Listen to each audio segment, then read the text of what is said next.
Hi friends, good evening.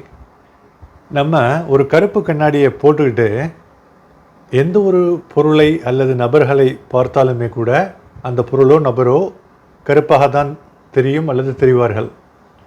அதே மாதிரி தான் அடுத்தவங்க ஒரு கருப்பு கண்ணாடியை போட்டுக்கிட்டு நம்ம பார்த்தாலும் நம்மளுடைய இயல்பான பிம்பம் தெரியாது. கருப்பு டிண்ட் அடிக்கும்.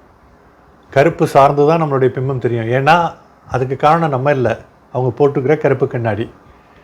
நம்ம வாழ்க்கையினுடைய ஃபிலாசபியும் அதுதான், தத்துவமும் அதுதாங்க. நம்ம கண்ணோட்டங்கள் மாறுகின்றன. ஒரு ஆளும் ஒரு துருவத்தில் சிந்திக்கிறாங்க. ஒரு ஆளும் வேறு வேறு கோணத்தில் சிந்திக்கிறாங்க. பார்வைகள் வேறுபடுகின்றன, கண்ணோட்டங்கள் மாறுபடுகின்றன. அப்போது நம்ம அடுத்தவர்களை பற்றி என்ன நினைக்கிறோமோ பெரும்பாலும் அது அடுத்தவர்களுடைய குணாதிசயமாக இருப்பதில்லை.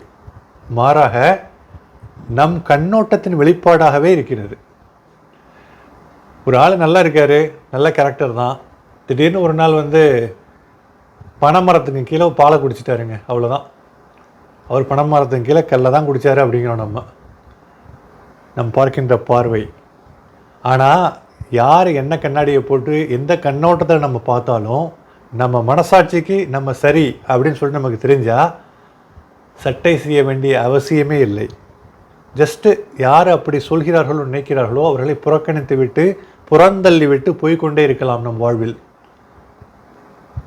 எப்போவுமே நம்ம அந்த மாதிரி ஏதாவது ஒரு நெகட்டிவ் கமெண்ட் கொடுக்குறவங்கள தூக்கி வச்சு கொண்டாடுறதுன்னா என்னங்க, அவங்களுக்கு முக்கியத்துவம் கொடுத்து அவங்களுக்கு பதில் கொடுத்து அவங்க பின்னாலேயே ஓடுறது தாங்க. ஆனால் நமக்கு ரொம்ப நெருக்கமானவர்கள், நல்ல தெரிஞ்சவங்க இந்த மாதிரி பண்ணுறப்போ விளக்கம் சொல்ல முயற்சிக்கலாம், தவறே இல்லை.